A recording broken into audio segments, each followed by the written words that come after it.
पिछले वीडियो में हमने स्पर्म के लेबल डायग्राम, माइक्रोस्कोप के अंडर में रियल स्पर्म कैसे दिखते हैं और स्पर्म के हेड के स्ट्रक्चर की स्टडी की थी। गैलियो कैपिटिस और परफोरेटोरियम के बाद हम आएंगे नेक्स्ट पार्ट न्यूक्लियस के अंदर। नेक्स्ट पार्ट न्यूक्लियस के अंदर जो देखो यहां पर है, ये वाला पार्ट है न्यूक्लियस या केंद्रक। इसके अंदर क्या होता है, बहुत सारा कॉम्पैक्ट या संघनित हुआ हुआ डीएनए होता है जो डिवीजन के टाइम रिक्वायरमेंट होने पर कंडेंसेशन की प्रोसेस के थ्रू क्रोमोसोम का फॉर्मेशन कर देता है। तो न्यूक्लियस वाला पार्ट जो कि इस जगह पर प्रेजेंट है, हेड का एक्रोसोम के नीचे वाला हिस्सा है। इस वाले पार्ट में डीएनए होता है और ये डीएनए कौन सी जेनेटिक इंफॉर्मेशन रखेगा, फादर की जेनेटिक इंफॉर्मेशन रखेगा। फादर की जेनेटिक इंफॉर्मेशन रखेगा क्योंकि मदर वाली तो एग सेल के अंदर है। उसके बाद में एक छोटा सा पॉइंट आता है कि जो वॉल्यूम ऑफ न्यूक्लियोप्लाज्म है ना, वॉल्यूम ऑफ न्यूक्लियोप्लाज्म का मतलब क्या है, इसको मैं आपको एक छोटे से एग्जांपल से समझाता हूं। देखो, अगर मैं इस हेड वाले पार्ट की बात करूं केवल, तो इसका साइज अराउंड 5 to 6 माइक्रोमीटर होता है। अगर हम इसके अंदर मिडिल पीस और टेल वाले पार्ट को भी इंक्लूड कर लेते हैं तो 50 to 60 माइक्रोमीटर तक लेंथ चली जाती है। बट हम केवल एक बार इतने से ही पोर्शन को डिस्कस करना चाह रहे हैं। तो आप समझ गए होंगे कि एक नॉर्मल न्यूक्लियस के साइज के कंपैरिजन में, एक नॉर्मल न्यूक्लियस के साइज के कंपैरिजन में ये वाला जो साइज है ना न्यूक्लियस का, वो कंपैरेटिवली लेस है। अब कंपैरेटिवली लेस साइज करने के लिए क्या करना पड़ेगा, कंडेंसेशन या संघनन की प्रोसेस करनी पड़ेगी। तो जो न्यूक्लियोप्लाज्म होता है उसके अंदर डिहाइड्रेशन की प्रोसेस के थ्रू, निर्जलीकरण की प्रक्रिया के द्वारा डीएनए के अंदर कंडेंसेशन या संघनन की प्रक्रिया कराई जाती है, जिससे कि वो कॉम्पैक्ट होकर कम आकार और छोटी सी जगह पर कवर अप हो जाता है। ये किस लिए जरूरी है, क्योंकि हम चाहते हैं कि स्पर्म के अंदर मूवमेंट के वक्त कम से कम एनर्जी कंज्यूम होना, इसके लिए उसका वेट, उसका वॉल्यूम भी सबसे कम से कम होना चाहिए। इसलिए एक्स्ट्रा मटेरियल्स को वहां से हटा दिया जाता है। अब एक्स्ट्रा मटेरियल के एग्जांपल में जैसे एक आता है न्यूक्लियोलस या केंद्रिका। तो स्पर्म के इस न्यूक्लियस वाले पार्ट में से जब डिहाइड्रेशन के थ्रू वाटर को बाहर निकाला जा रहा होता है, तो साथ साथ में न्यूक्लियोलस या केंद्रिका को भी वहां से हटा दिया जाता है। ये हम अभी केवल हेड वाला पार्ट फिनिश किए हैं। हेड के बाद अब हम समझने वाले हैं नेक वाले रीजन को, नेक या गर्दन वाले हिस्से को। आपको पीछे वाले डायग्राम को देखकर याद आ रहा होगा कि मैंने आपको बताया था कि जो नेक वाला पार्ट है, जो ग्रीवा वाला हिस्सा है, देखो मैंने उसी डायग्राम को थोड़ा एनलार्ज करके यहां पर दिखा रखा है। ये ऊपर हेड वाला पार्ट फिनिश हो गया, ये मिडिल पीस वाला हिस्सा हो गया है, और इस मिडिल पीस और इस हेड वाले पार्ट के बीच में ये जो इतना सा पोर्शन है ना, यही पोर्शन नेक होता है। ये रियलिटी में इस मिडिल पीस का ही एंटीरियर पार्ट या अग्र हिस्सा है। अब इसमें होती क्या है, दो स्ट्रक्चर होती है। देखो, एक तो इस जगह पर और दूसरा यहां पर इस डायग्राम में हल्का फुल्का जो दिख रहा है। मैंने यहां पर देखो दो स्ट्रक्चर्स ड्रॉ करने की ट्राई की है। इन दोनों स्ट्रक्चर्स को कंबाइंड फॉर्म में डबल सेंट्रियोल्स कहा जाता है, ट्रू सेंट्रियोल्स कहा जाता है। अब जो वाला सेंट्रियोल, वो वाला सेंट्रियोल जो कि इस न्यूक्लियस वाले पार्ट के बिल्कुल पास में है, देखो ये ऊपर वाला डॉट दिख रहा होगा। देखो मैं फिर से इसको थोड़ा डार्क कर देता हूं। ये देखो मैंने इसको और डार्क कर दिया है, इस नीचे वाले को भी और डार्क कर दिया है। तो ऊपर की तरफ ये वाला जो डार्क पोर्शन है ना, इसे कहते हैं प्रॉक्सिमल सेंट्रियोल, और ये जो इसके बाद में आया है इसे कहते हैं डिस्टल सेंट्रियोल। तो प्रॉक्सिमल सेंट्रियोल तो न्यूक्लियस की तरफ हो जाएगा और डिस्टल सेंट्रियोल मिडल पीस की तरफ हो जाएगा। समझ में आ रहा है आप सबको अच्छे से, आई होप। देखो, प्रॉक्सिमल सेंट्रियोल और दूसरा आ गया distal centriole. Proximal centriole, distal centriole. Proximal centriole के लिए एंटीरियर नोब टर्म भी यूज होता है और डिस्टल सेंट्रियोल के लिए पोस्टीरियर नोब टर्म भी यूज होता है। सर आप हमें बताएं कि हमें क्या याद रखना है, तो आप proximal and distal centriole terms याद रखें। हम दोनों का अपना अपना फंक्शन है। जो प्रॉक्सिमल सेंट्रियोल है, ये तो तब काम में आएगा जब क्लीवेज या विदलन की प्रक्रिया हम पढ़ना शुरू करेंगे। अगर सिंपल लैंग्वेज में मैं आपको बताऊं, जब फर्टिलाइजेशन हो चुका होगा स्पर्म और एग सेल का, तो वहां पर क्लीवेज वाले डिविजन्स को इंड्यूस करने के लिए या प्रेरित करने के लिए स्पिंडल फाइबर्स या तर्कु तंतुओं के निर्माण की आवश्यकता होगी। तो वो स्पिंडल फाइबर्स बनाने का काम कौन करेगा? ये स्पिंडल फाइबर्स बनाने का काम ये वाला प्रॉक्सिमल सेंट्रियोल करेगा। फिर आता है कि ये डिस्टल सेंट्रियोल क्या फंक्शन करेगा। तो डिस्टल सेंट्रियोल का जो फंक्शन है ना, वो इसी डायग्राम के अंदर आप आराम से देखकर समझ सकते हैं। आपको जब एनसीईआरटी वाला अभी ये डायग्राम थोड़ी देर पहले ही समझाया था, तो आपको बताया था कि ये जो डार्क कलर का आपको दिख रहा है, ये फ्लैजिला का एक्सोनिम है। ये फ्लैजिला का एक्सोनिम पूरे मिडल पीस और फिर पूरी टेल के अंदर प्रेजेंट होता है। कि हाँ सर, याद आ गया। तो आपको सेल बायोलॉजी चैप्टर से यह भी याद होगा कि फ्लैजिला का जो बेस पार्ट है उसे हम क्या कहते हैं, याद करो। बेसल बॉडी कहते हैं, याद आया होगा। आधारिकाय कहते हैं। और आपको यह भी याद होगा कि जो बेसल बॉडी या आधारिकाय है वो सेंट्रोसोम या सेंट्रियोल से बनी होती है। कि हाँ सर, याद आ गया। तो आपके माइंड में क्लिक हो जाना चाहिए तुरंत का तुरंत ये कि ये जो डिस्टल सेंट्रियोल है ना, यही वो सेंट्रियोल है जिससे फ्लैजिला का ये एक्सोनिम निकला है, जो कि पूरी की पूरी मिडल पीस या टेल के अंदर पूरी लेंथ में प्रेजेंट है। कैसा? ठीक है, ये डायग्राम वाली बात समझ में आ गई। तो मैं आपको क्या बता चुका हूं, मैं थ्योरेटिकली रिकॉल या रिवाइज करा देता हूं। प्रॉक्सिमल जो सेंट्रियोल है, ये न्यूक्लियस के पास में एक पिट में, उसके बेस में, उसके पास में प्रेजेंट होता है। इसका फंक्शन होता है फर्टिलाइज्ड एग के अंदर, निषेचित अंडे के अंदर क्लीवेज या विदलन के लिए स्पिंडल फाइबर्स या तंतुओं के निर्माण को प्रेरित करना। फिर उसके बाद अपन जब बात करते हैं डिस्टल सेंट्रियोल की, तो डिस्टल सेंट्रियोल है वो क्या बनाता है? एक्सोनिमा बनाता है। किसके? फ्लैजिला के फिलामेंट की। फ्लैजिला के फिलामेंट की एक्सोनिमा का फॉर्मेशन कौन करेगा? डिस्टल सेंट्रियोल करेगा। हम एक बार डायग्राम की हेल्प से और दूसरी बार थ्योरी की हेल्प से इसको 2 बार पढ़कर रिवाइज करके एक ही बार में याद करने की कोशिश कर रहे हैं। अब उसके बाद स्टार्ट, ये नेक वाला पोर्शन सारा का सारा हो गया। नेक वाले पोर्शन के बाद हम डिस्कस करने वाले हैं मिडल पीस या मध्य भाग को। मिडल पीस ये रहा, यहां पर दिख ही रहा है, इतना बड़ा है। आपको स्टार्टिंग के अंदर बताया था कि मिडिल पीस में क्या होगा। पहली चीज तो अभी हम समझ चुके हैं कि फ्लैजिला का एक्सोनिम होगा, उसका फिलामेंट होगा।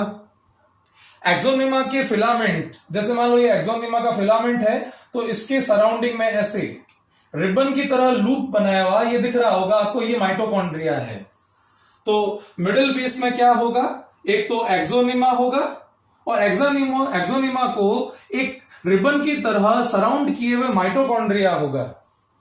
ये माइटोकॉन्ड्रिया का काम क्या है? अगेन रिपीट हो रहा है इसी वीडियो के अंदर। ये एनर्जी प्रोड्यूस करेंगे और उस एनर्जी को यूज कौन करेगा? उस एनर्जी को यूज करेगा एक्सोनिमा, जो कि टेल के अंदर प्रेजेंट है।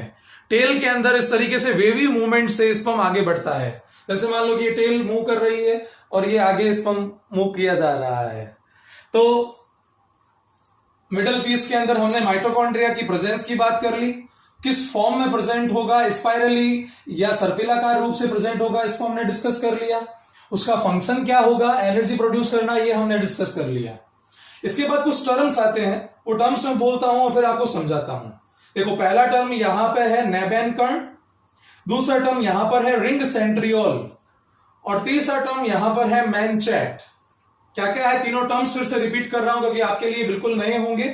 एक है नेबेन कर्ण, एक है रिंग सेंट्रियोल्स और एक है मैनचेट। आओ डायग्राम के अंदर देखते हैं ये कहां पर है। सबसे पहले मैं आपको समझा रहा हूं नेबेन कर्ण। देखो, ये जो रिबन के जैसा माइटोकॉन्ड्रिया है ना, ये वाला, ये जो रिबन की तरह यूं अरेंज हुआ है, तो ये रिबन की तरह अरेंज हुआ माइटोकॉन्ड्रिया एक सीथ बना लेता है। इसको आप इस स्टिक की हेल्प से भी समझ सकते हैं। मान लो कि ये जो सिल्वर कलर का आपको दिखाई दे रहा है ना, ये तो एक्सोनिमा हो गया, और ये ब्लैक कलर का आप समझ लीजिए कि इसके ऊपर माइटोकॉन्ड्रिया ने स्पाइरल अरेंजमेंट कर लिया है। तो ये एक माइटोकॉन्ड्रिया की मेम्ब्रेन या सीथ बन गई ना। इस माइटोकॉन्ड्रिया की सीथ के लिए ही क्या टर्म यूज किया जाता है? नेबेन कर्ण टर्म यूज किया जाता है। तो नेबेन कर्ण कहां हो गया? देखो, ये यहां हो गया, यहां हो गया। ये नेबेन कर्ण लेवलिंग हो गई आपकी। नेबेन कर्ण लेवलिंग के बाद नेक्स्ट है रिंग सेंट्रियोल। ये जो रिंग सेंट्रियोल है, ये आप इस डायग्राम में इजीली देख सकते हैं, बट क्लियरली विजिबल नहीं है। देखो, एक रिंग यहां इस जगह पर प्रेजेंट होती है और दूसरी रिंग इस जगह पर यहां प्रेजेंट होती है, और इनके बीच में यहां पर फाइबर्स बन जाते हैं। इन्हें ही कहा जाता है रिंग सेंट्रियोल। इनका भी फंक्शन क्या होता है? ये भी प्रॉक्सिमल सेंट्रियोल का फंक्शन याद करो क्या आया था कि क्लीवेज डिवीजन के अंदर स्पिंडल फाइबर के फॉर्मेशन को इंड्यूस करते हैं ना, बिल्कुल वैसे ही रिंग सेंट्रियोल भी जब फर्टिलाइजेशन हो चुका होता है तो उसके बाद डिवीजन इंड्यूस करने के लिए स्पिंडल फाइबर के फॉर्मेशन को स्टार्ट करवाते हैं। इनकी बाकी डिटेल मैं आपको फर्टिलाइजेशन के बाद के जो टॉपिक्स हैं उन वीडियो के अंदर समझाऊंगा। तो ये रिंग सेंट्रियोल टॉपिक कंप्लीट हो गया। फिर छोटा सा आता है मैनचेट। क्या टर्म आता है? मैनचेट। इसके लिए अगेन हम इस डायग्राम की हेल्प लेंगे। आप इस डायग्राम में देख सकते हैं कि सबसे बाहर यहां ये तो है आपके प्लाज्मा मेम्ब्रेन। अभी जो मैंने ब्लैक लाइनिंग की है वो तो थी प्लाज्मा मेम्ब्रेन। उसके जस्ट अंदर की तरफ देखो, यहां पर उसके जस्ट अंदर की तरफ यहां पर डेंस या अधिक सांद्रता वाला साइटोप्लाज्म प्रेजेंट होता है, उसे ही मैनचेट कहा जाता है। तो क्या हुआ, मैं एक साथ बोल देता हूं। मिडिल पीस के अंदर प्लाज्मा मेम्ब्रेन के बिल्कुल अंदर, ये रही प्लाज्मा मेम्ब्रेन के जस्ट अंदर की तरफ, मतलब ये पेरिफेरल या परिधीय हिस्सा हो गया। तो मिडिल पीस में प्लाज्मा मेम्ब्रेन के अंदर की और पेरिफेरल पार्ट में परिधीय हिस्से में जो अधिक संघनित या डेंस साइटोप्लाज्म होता है उसे मैनचेट कहते हैं। ये थिन लेयर की फॉर्म में प्रेजेंट होता है। आपको यहां तक का सारा पोर्शन समझ में आ गया होगा। मैं अब इस पर लिखे हुए सारे मटेरियल को मिटाते मिटाते आपको रिवाइज करा देता हूं। आप साथ साथ में सुनते रहिएगा और रिकॉल करके याद करते रहिएगा। देखो, सबसे पहले तो हमने बात की थी हेड पार्ट की। हेड पार्ट को दो पार्ट में डिवाइड किया था। एक आया था एक्रोसोम और एक आया था न्यूक्लियस। एक्रोसोम के अंदर क्या होते हैं? हाइड्रोलाइटिक एंजाइम प्रेजेंट होते हैं। वो हाइड्रोलाइटिक एंजाइम में सबसे कॉमन एग्जांपल आता है हाइलुरोनिडेज, एक आता है एक्रोसोमिन। ये दोनों एंजाइम क्या करते हैं? ये एग के पेनिट्रेशन या अंड कोशिका को भेदने में हेल्प करते हैं ड्यूरिंग द फर्टिलाइजेशन या निषेचन। ये एक्रोसोम बनता है गोल्जी बॉडी से। ये डबल मेम्ब्रेनस होता है। ये कैप लाइक स्ट्रक्चर, ये टोपी के समान संरचना होती है। उसके बाद हमने पढ़ा था न्यूक्लियस। न्यूक्लियस में हमने कहा था कि इसके अंदर डेंस डीएनए होता है। डिहाइड्रेशन की हेल्प से इसका वॉल्यूम कम कर दिया जाता है ताकि स्पर्म का साइज छोटा हो तो उसके मूवमेंट में एनर्जी कम लगेगी। साथ ही साथ जब कंडेंसेशन की प्रोसेस हो रही होती है तो आपके न्यूक्लियोलस या केंद्रिका को भी डिसअपियर कर दिया जाता है। इस डीएनए के अंदर इंफॉर्मेशन किसकी है? फादर की जेनेटिक इंफॉर्मेशन है। फिर हम आए थे नेक रीजन के अंदर। नेक रीजन के अंदर हमने दो सेंट्रियोल्स को डिस्कस किया। एक आया था प्रॉक्सिमल सेंट्रियोल और एक आया था distal centriole. Proximal centriole fertilization के बाद क्लीवेज इनिशिएट करने में हेल्प करता है, जबकि डिस्टल सेंट्रियोल, इस डायग्राम में भी आप देख सकते हैं अभी भी कि ये वाला जो फिलामेंट का एक्सोनिम है उसका ओरिजिन डिस्टल सेंट्रियोल में से ही होता है। फिर हमारे मिडिल पीस के अंदर हम मध्य हिस्से की तरफ बढ़े। मिडिल पीस के अंदर सेंटर के अंदर तो फिलामेंट का एक्सोनिम होगा या फ्लैजिला का एक्सोनिम होगा। उसको स्पाइरली लूप बनाए हुए बहुत सारे नंबर के अंदर माइटोकॉन्ड्रिया होंगे। ये माइटोकॉन्ड्रिया एनर्जी प्रोड्यूस करेंगे जो कि टेल यूज कर लेगी, पुच्छ यूज कर लेगी स्पर्म को मूव करवाने के लिए। फिर माइटोकॉन्ड्रिया के स्पाइरल अरेंजमेंट के बाद हमने बात की कि जो माइटोकॉन्ड्रिया की सीथ या मेम्ब्रेन है उसे हम क्या कहेंगे? तो टर्म आया नेबेनकर्ड। क्लीवेज को इनिशिएट करवाने के लिए हेल्प करने वाले दो रिंग सेंट्रियोल्स। रिंग सेंट्रियोल्स के बाद डेंस और थिन साइटोप्लाज्म पेरिफेरल पार्ट में जिसे कहते हैं मैनचेट। ये हमने पिछली दोनों तीनों स्लाइड्स को फास्टली रिवाइज कर लिया है। इसी वीडियो में आगे बढ़ते हैं। बहुत लास्ट थोड़ा सा सेगमेंट बचा है, अब ज्यादा नहीं बचा इस वीडियो के अंदर टॉपिक। लास्ट पोर्शन आता है टेल। टेल सबसे लॉन्गेस्ट पार्ट है स्पर्म का। जैसे आप इस रियल इलेक्ट्रॉन माइक्रोस्कोपिक पिक्चर के अंदर देख सकते हैं, यहां पर ये 1 2 3 और वो चौथा, ये जो चारों डायग्राम दिए गए हैं ये इलेक्ट्रॉन माइक्रोस्कोप के अंडर में लिए गए रियल फोटोग्राफ्स है स्पर्म्स के। ये स्ट्रेन वाला हिस्सा देख सकते हैं, यहां पर हेड पार्ट है ये, और ये देखो इतनी लंबी टेल है। हेड पार्ट के कंपैरिजन में टेल ऑलमोस्ट 10 गुना तक बड़ी मिनिमम हो सकती है, मिनिमम। जैसे कि आपको बताया था ना पीछे, हेड पार्ट 5 से 6 माइक्रोमीटर का हो सकता है, तो टेल 50 से 60 माइक्रोमीटर तक लंबी भी हो सकती है।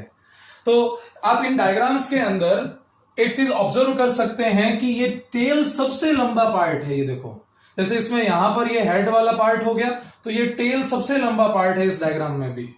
ये भी रियलिस्टिक डायग्राम्स है, ये हेड दिख रहे हैं यहां पर, और यहां हेड के बाद टेल्स दिख रही है बहुत सारे स्पम्स की। ये सब इलेक्ट्रॉन माइक्रोस्कोप की हेल्प से लिए गए डायग्राम है, ये चारों के चारों ही। अब टेल के अंदर लॉन्ग फ्लैजिलम होता है, फ्लैजिलम सिंगुलर टर्म हो गया, और फ्लैजिला प्लूरल टर्म या बहुवचन शब्द हो गया। टेल का फंक्शन क्या है? स्पर्म के अंदर मोटिलिटी या गतिशीलता पैदा करना। क्यों? क्योंकि जब इजैकुलेशन किया जाता है तो उसके बाद जब इंसेमिनेशन प्रोसेस को हम डिस्कस करते हैं, तो इंसेमिनेशन के अंदर सीमन या स्पर्म्स को फीमेल रिप्रोडक्टिव ट्रैक्ट के अंदर वैजाइना के सबसे लास्ट पार्ट या सर्विक्स से जस्ट पहले वाले हिस्से के अंदर डिपॉजिट किया जाता है। तो उसके बाद सर्विक्स को क्रॉस करना है, सर्विक्स के बाद यूटेरस को क्रॉस करना है, यूटेरस के अंदर भी उसके हॉलो पार्ट को क्रॉस करके फैलोपियन ट्यूब की तरफ बढ़ना है। तो स्पर्म्स को बहुत सारा मूवमेंट करना होता है। तो उस मूवमेंट को करवाने के लिए एसेंशियल है कौन? डीएनए की एनर्जी, और इस टेल के अंदर प्रेजेंट ये फ्लैजिलम। फिर पहले ही मैं कई बार बता चुका हूं कि इसका जो सेंट्रल पार्ट है फ्लैजिला का, उसको हम एक्सोनिम कहते हैं। सेल बायोलॉजी का एक क्वेश्चन है कि इसके अंदर 9+2 अरेंजमेंट होता है, ये हम सेल बायोलॉजी में ही पढ़ते हैं। अब टेल के खुद के दो पार्ट है, एक को कहते हैं मेन पीस और दूसरे को कहते हैं एंड पीस। क्या कहते हैं दोनों को? एक को कहते हैं मेन पीस और एक को कहते हैं एंड पीस। ये मैंने आपको पिछले डायग्राम्स में समझाया था, तो मैं एक बार सोच रहा हूं कि उन्हीं डायग्राम की हेल्प से दोबारा रिकॉल करा देता हूं।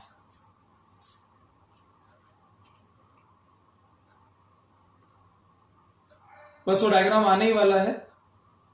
ये देखो, इस डायग्राम में जो कि एनसीईआरटी में भी दिया गया है, आप देख सकते हैं कि इतने सारे पोर्शन के अंदर तो प्लाज्मा मेम्ब्रेन की जो कवरिंग है ना वो प्रेजेंट है, पर ये जो सबसे लास्ट वाला इतना सा हिस्सा है, जो मैंने आपको लेबलिंग के टाइम भी समझाया था, इस छोटे से हिस्से में प्लाज्मा मेम्ब्रेन की कवरिंग नहीं होती है। तो इसी प्लाज्मा मेम्ब्रेन की कवरिंग के प्रेजेंट या अब्सेंट होने के बेसिस पर ही जो टेल है उसके दो हिस्से डिवाइड किए गए हैं। पहले वाले बहुत लंबे और बड़े पार्ट को तो कहा जाता है मेन पीस, और लास्ट वाले छोटे से हिस्से को कहा जाता है एंड पीस।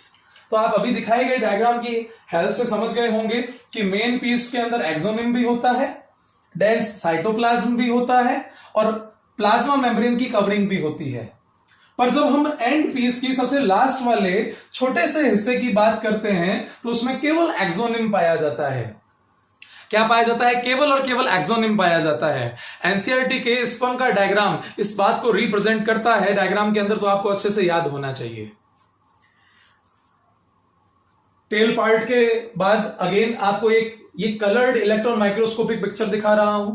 ये कोई एनिमेशन बनाए गए नहीं है, ये इलेक्ट्रॉन माइक्रोस्कोप की हेल्प से लिए गए रियल फोटोज है स्पर्म्स के।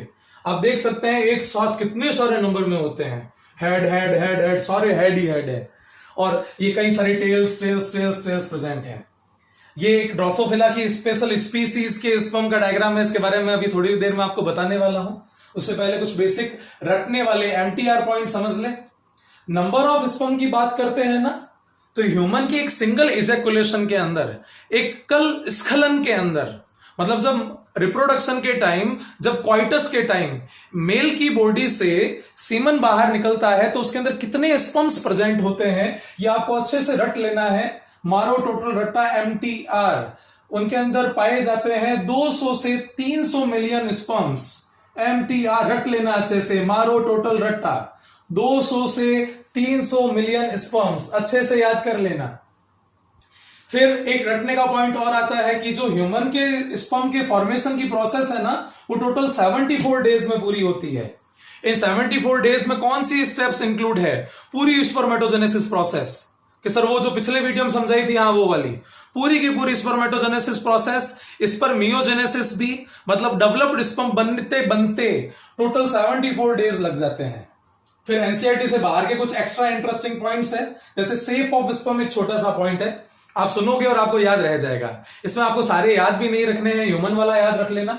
जैसे कि बर्ड्स के अंदर जो है वो कॉर्क स्क्रू जैसा स्पर्म होता है। मैमल्स, ह्यूमन का जो स्पर्म है वो स्पून या चम्मच की शेप का होता है। आप देख सकते हैं ये चम्मच जैसे हैं, बहुत सारे स्पून है, चम्मच जैसी स्ट्रक्चर से ये बहुत सारी। रैट या चूहे के अंदर ये हुक शेप का भी हो सकता है इस तरीके से। आपको केवल ह्यूमन वाला याद रखना है और बाकी आप याद ना रखेंगे तो भी चलेगा। फिर उसके बाद अपन टेललेस स्पर्म, मतलब ऐसे स्पर्म्स की बात करें, ऐसे शुक्राणुओं की बात करें जिसके अंदर ये पूंछ वाला, टेल वाला हिस्सा पूरा का पूरा पाया ही नहीं जाता, तो उसके अंदर आप एक ही एग्जांपल याद रख लीजिए, एस्केरिस। बाकी एग्जांपल छोड़ दो, आपके काम के नहीं है। तो इसके अंदर टेल की अब्सेंस की वजह से जो शुक्राणु या स्पर्म है वो अमीबॉइड हो जाता है। अमीबॉइड का मतलब जिसकी शेप इर्रेगुलर होती है। फिर एक लॉन्गेस्ट स्पर्म वाला, इस डायग्राम का जो मैं आपको बता रहा था उसका एक इंटरेस्टिंग फैक्ट है, लॉन्गेस्ट स्पर्म वो पाया जाता है आपके ड्रोसोफिला बाइफरका में। वो पाया जाता है ड्रोसोफिला बाइफरका के अंदर। उसका स्पर्म टोटल लेंथ लेता है 5.8 सेंटीमीटर। कि सर 5.8 सेंटीमीटर इतना बड़ा थोड़ी है, 5.8 सेंटीमीटर ऑलमोस्ट इतनी लेंथ ले लेता है। इतनी तो ड्रोसोफिला खुद भी नहीं होती है। देखो ड्रोसोफिला का अगर खुद का साइज इतना है ना, तो उसके स्पर्म की लेंथ उसकी खुद की बॉडी के साइज से भी ज्यादा हो सकती है। ऐसा कैसे हो सकता है? उसकी टेल या पूंछ बहुत ज्यादा लेंथ रखती है। ये याद रखने की जरूरत नहीं है, ये इंटरेस्टिंग फैक्ट था इसलिए बता दिया मैं। ये एनिमल्स के पूरे एनिमल किंगडम के अंदर सबसे लॉन्गेस्ट स्पर्म है, सबसे लंबा शुक्राणु है। ह्यूमन वाला कंपैरिजन में बहुत छोटा है। हेड वाला पार्ट 5 से 6 माइक्रोमीटर का, और टेल को भी इंक्लूड कर ले तो उसकी लेंथ 50 से 60 माइक्रोमीटर भी चली जाती है। थैंक यू आप सभी को। ये वीडियो आपको कैसा लगा? क्या आपको ये सारे टॉपिक समझ में आ रहे हैं? मुझे कमेंट बॉक्स में जरूर बताएं। इसके साथ ये भी बताएं कि आपका इस वीडियो से रिलेटेड कोई भी डाउट है तो आप उसको कमेंट के अंदर टाइप कर दें, मैं आपको वहीं पर इसका आंसर दूंगा। और इस वीडियो से रिलेटेड जो नोट्स हैं उसकी पीडीएफ मैं आपको व्हाट्सएप पर सेंड कर दूंगा। अगले वीडियो के अंदर हम स्टडी करेंगे या तो इस पर मियोजेनेसिस टॉपिक को, और या फिर हम स्टडी करेंगे उसके अंदर सीमन की डिफरेंट कैरेक्टरिस्टिक्स को या फीचर्स को। चलो मिलते हैं, tata bye bye next video के अंदर।